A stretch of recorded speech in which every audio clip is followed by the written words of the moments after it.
Assalamualaikum warahmatullahi wabarakatuh.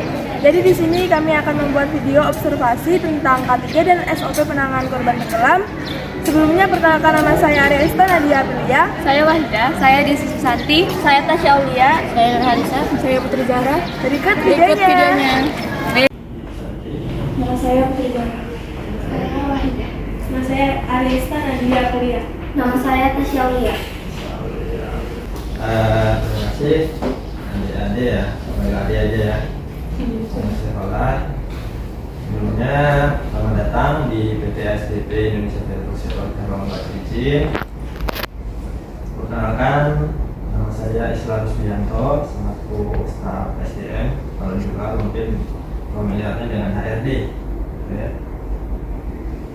Nah, untuk kegiatan kita hari ini kan kemarin permohonannya itu observasi tentang K3 ya. Sebelumnya jurusannya kalau boleh tahu jurusan apa? Pengaturan. Kebetulan ada materi perihal K3 gitu ya. Jadi sebelumnya SOP juga Pak sebenarnya. juga.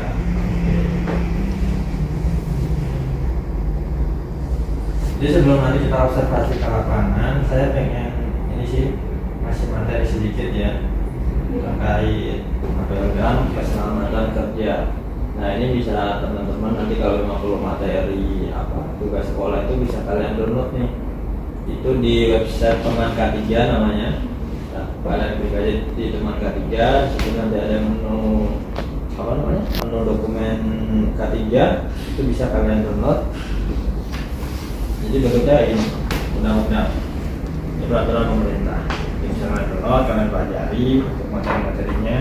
Kalau mau mendalami lebih dalam, soalnya nanti pada saat kalian kerja K3 ini, terus kita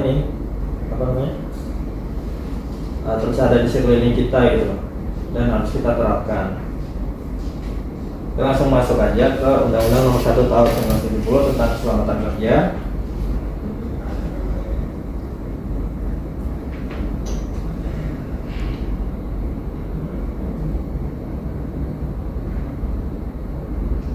Nah, dasar hukumnya ini. Pertama, pasti di Undang-Undang Dasar 1945. Terus di Undang-Undang Nomor 13, Undang-Undang Nomor 1 Tahun 1970. Itu balik nih nomor 2 dan 3 ini. Nah, dasar hukumnya di Undang-Undang Dasar 45 Pasal 27. Jadi tiap-tiap warga negara itu berhak atas pekerjaan dan penghidupan yang layak bagi kemanusiaan. Nah, itulah latar belakangnya kenapa ada istilah K3.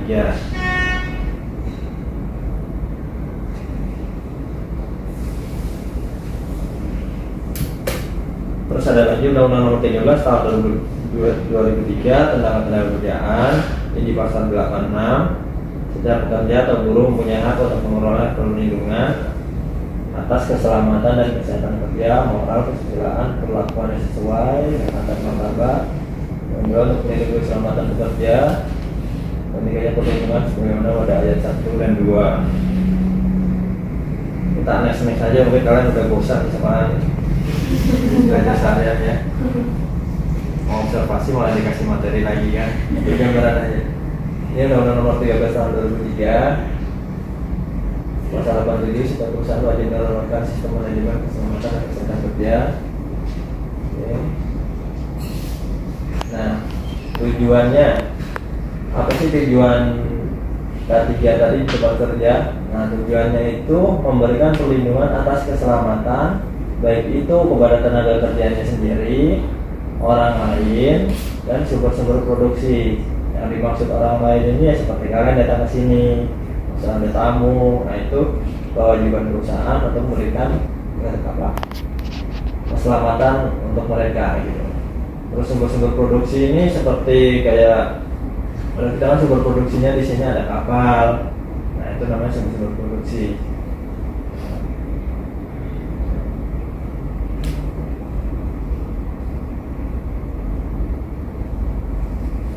Undang-Undang Nomor 1 Tahun 70 itu terdiri dari 11 bab, 18 pasal, 12 terus tanggalnya 12 Januari 1970.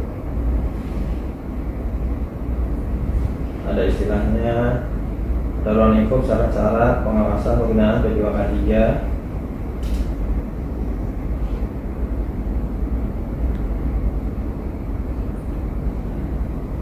Ini pasal 1 menjelaskan apa itu tempat kerja, apa itu sumber bahaya, apa itu tenaga kerja. Pasal 2-nya yang dimaksud tempat kerja itu ini. Tempat kerja itu meliputi di darat, dalam tanah, permukaan tanah, dalam air, di udara, selama itu berada di wilayah hukum Republik Indonesia. Ini pasal 3-nya mencegah dan mengurangi kecelakaan, mencegah mengurangi peledakan. Ya, alur-alurnya. Nah, ini sistem kelembagaannya yang perlu kalian ketahui. Jadi di pasal 5 itu dijelaskan untuk struktur kelembagaannya itu yang paling atas itu Menteri Ketenagakerjaan. Terus di bawahnya itu pendelegasinya ke direktur. Direktur itu atau pemimpin di sebuah perusahaan. Terus ada pengawasannya dilakukan oleh Ketenagakerjaan Kabupaten. Terus ada lagi ahli K3. Nah, ahli K3 itu karyawan atau petugas yang berlisensi dari mempunyai sertifikat lisensi dari Kemenaker yang ada di tempat kerja. Ada lagi dokter pemeriksa, terus ada lagi kelembagaan namanya P2K3.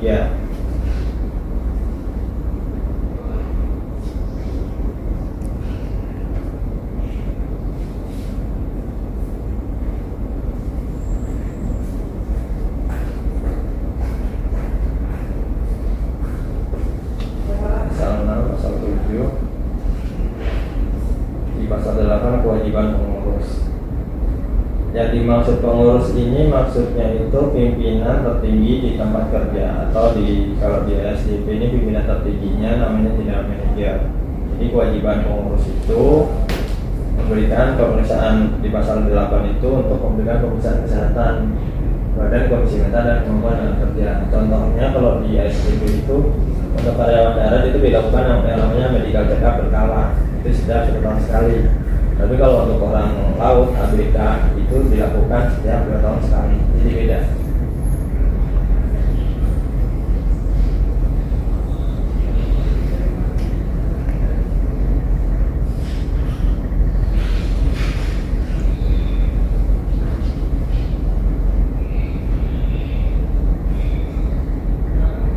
Pasal 9 pembinaan.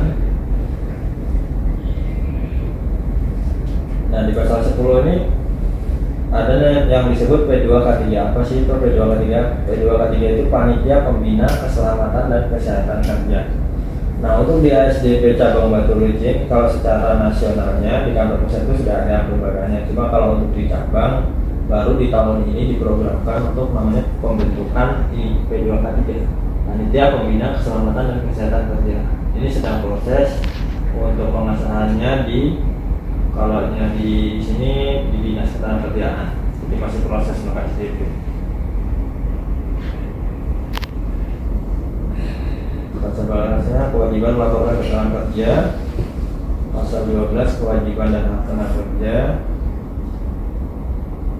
Nah, kewajiban memberikan keterangan pada pegawai pengawas memakai APD memenuhi dan mentaati SK 3. Hak meminta pengurus untuk melaksanakan SK 3 menyatakan keberatan jika persyaratan SK 3 belum terpenuhi.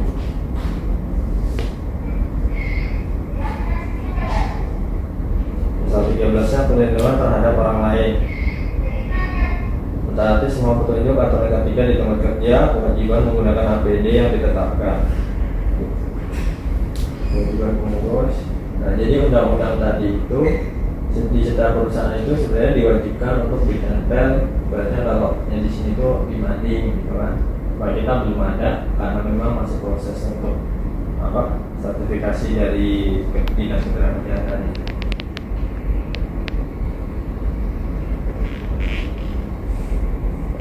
Ini untuk sanksi. Nah, kenapa sih K3 ini kok undang-undangnya di tahun 70 masih berlaku sampai sekarang? Jadi untuk ini isinya itu secara relevan sih dengan keadaan sekarang masih bisa kita terapkan gitu. Cuma kalau menurut saya yang relevan itu di sanksi. Jadi sanksi itu denda cuma 100.000 kurungan 3 bulan jika perusahaan itu tidak menerapkan yang namanya tadi sistem manajemen kesehatan dan keselamatan kerja. Kalau 100.000 tahun 70 dan sekarang kan pasti beda kan. Nah itu yang menurut saya masih yang seharusnya ada pembaruan.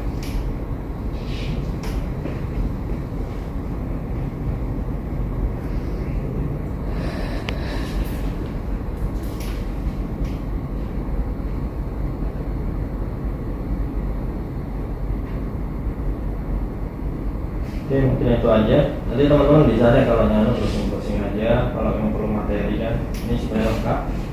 Kalau saya juga baca semuanya belum, tapi ini memahami. Jadi kalian bisa nanti searching kalian download, dibaca aja nggak apa-apa. Suatu saat nanti kalau memang kalian nggak kerjakan, siapa tahu jadi ahli K3, nanti undang-undang ini sebagai dasar atau pegangan kita. Oke, mungkin sekian pemaparan dari saya. Adanya ya. Iya, Pak.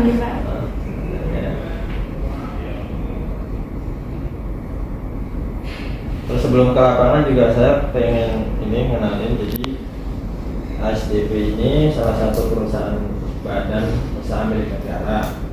Nah, untuk kantor pusat kita itu adanya di Jakarta. Jadi badan ini namanya cabang. Untuk cabang utamanya itu di Marak Bakauheni.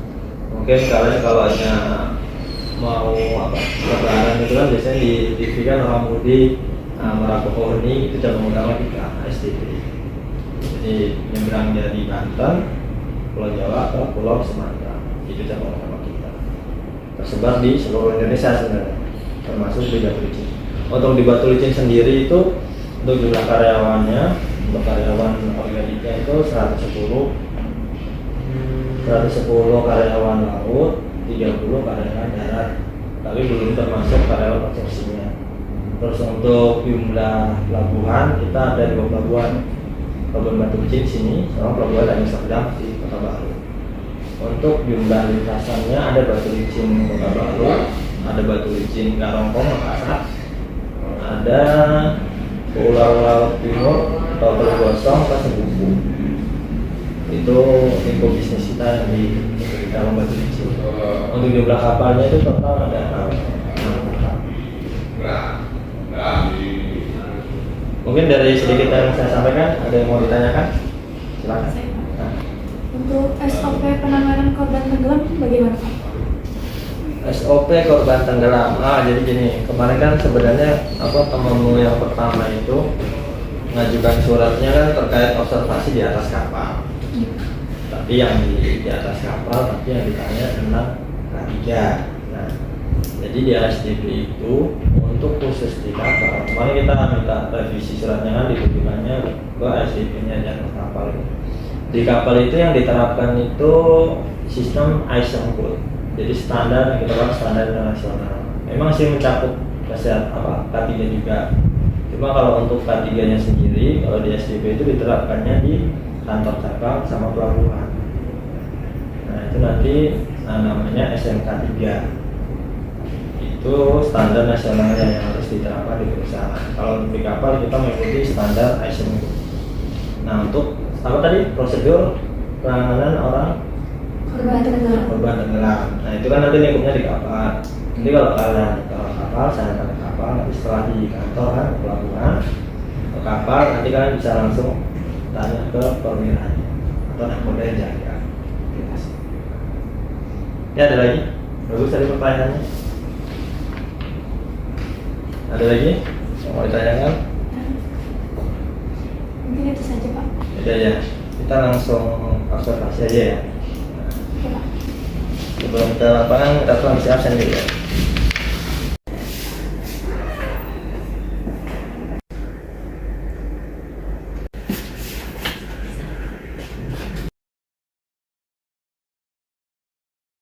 Langsung bisa ngambil, tidak perlu ada penghalang. Perlu yang besarnya ini.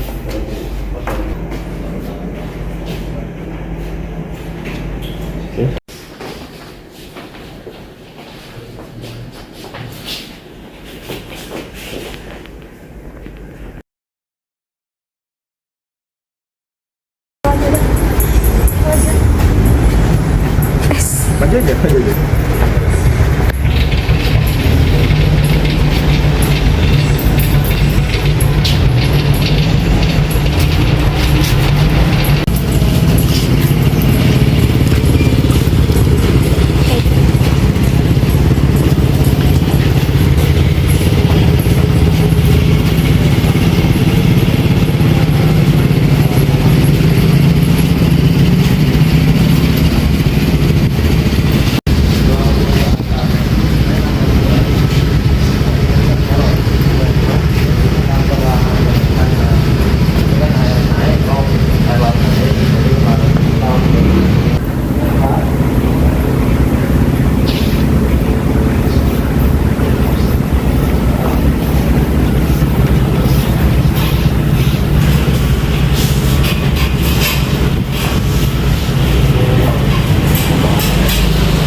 Ini dalamnya ada begini.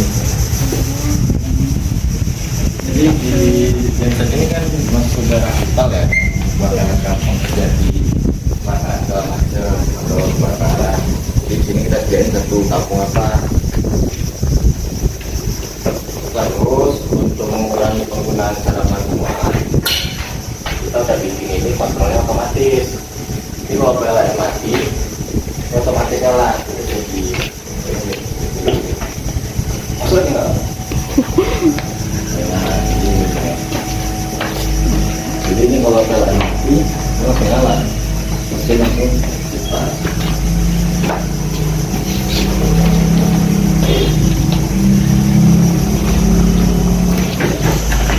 Kapal itu perlu air tawar juga, selain ini rangkai air tawar juga. Jadi ini ada pipa.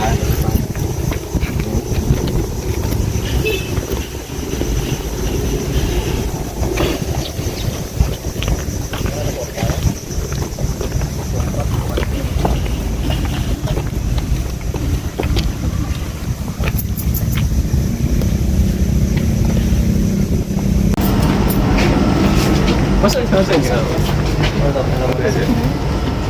Apa aja gak ada orangnya? Empat dosa nggak usah di ini ya, berantakan. Ini apa staf ahli IT-nya? Kelihatan kan ya? Kelihatan? Kelihatan ya? Maksud nggak sih? Nggak tahu aku, foto aja dah.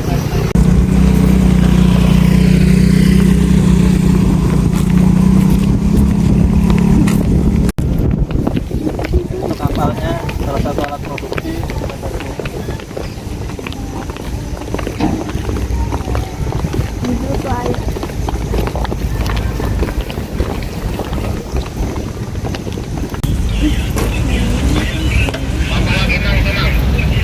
Operator termaju. Boleh ngatur dulu.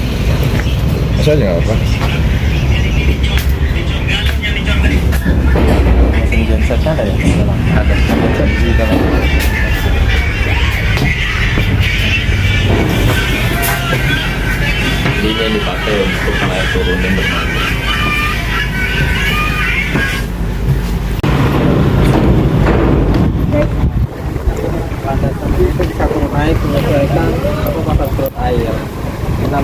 Kalau di K3 itu pesawat angkat atas ya. Di K3 itu.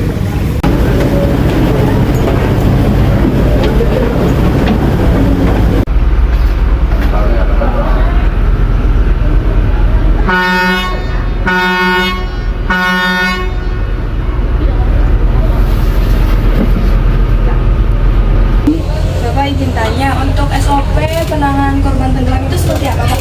Kalau sudah untuk penanganan tenggelam itu dia kan pertama kali kita standby. Terus standby itu kan ada orang jatuh ke laut nih. Kada jatuh ke laut itu sebenarnya ada kisaran suling kapal 3 kali suling, 3 kali suling pendek itu orang tajuk sama orang tenggelam ke laut, orang terjun di istilah bahasa itu orang jatuh ke laut. Itu bahasanya tuh terjun ke laut. Lalu kita penyelamatannya tuh kita terutama tuh kita ring buoy ada di depan itu sama contoh. Nah itu ring buoy itu namanya ring buoy. Itu yang bulat itu ring buoy. Itu ya tapi harus ada yang pakai tali. Ada satu yang pakai tali, ada yang satu yang nggak pakai tali. Tapi kalau seandainya jauh dulu jaraknya, nanti kalau bisa melimpar, kita limpar dulu nggak pakai tali, biar korban itu mendekati ke ring buoy. Arti ring buoy itu dia memudahkan dia di atas air tuh. Kalau sudah di dalam ring buoy, dia nggak usah terlalu banyak bergerak gitu, tetap dia ngapung di atas selamanya gitu, mungkin bukan selamanya, menunggu penolongan korban dan lain-lain kan. Ibaratnya tim pembantu ini penolong. Nah disuruh dekat, lalu ada salah satu abk kita yang pakai life jacket, ada 2 orang life jacket terjun untuk menolong si korban tadi. Nah setelah itu baru dibawa. Nah lalu sudah dekat, terus sekitar berapa meter itu mungkin atas 10 meteran, kalau bisa ring buoy yang ada talinya itu dilepas, ditimpal. Jangan dilepas sampai talinya, talinya pegang dari ring buoynya. Bila sudah terjemput baru ditarik. Orang yang bertiga yang membantunya atau yang satu korbannya, yang 2 orang yang membantu itu ikut di situ, kita yang di atas kapal yang narik. Nah gitu. Itu kan proses orang jatuh ke laut sampai tiba ke kapal, lalu kita naikin ke atas kapal, lalu kita periksa korban itu bagaimana, apakah dia pingsan, apakah dia terbanyak kemakan air atau keminum air gitu loh, kesalahan air kan, terus bagaimana penanganannya, harus diiringkan atau dibungkalkan supaya ada keluar airnya itu. Nah gitu. Kalau seandainya kita sudah gawat darurat, istilahnya nggak bisa menangani, kita utama kita tangani dulu pertama 3 kali pertama dong.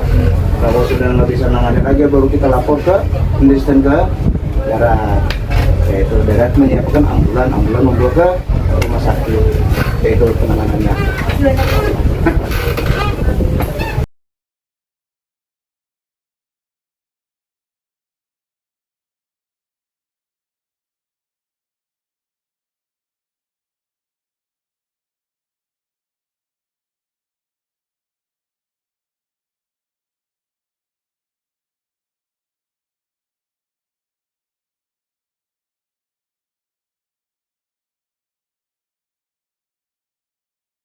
Sekian video observasi dari kami. Wassalamualaikum warahmatullahi wabarakatuh.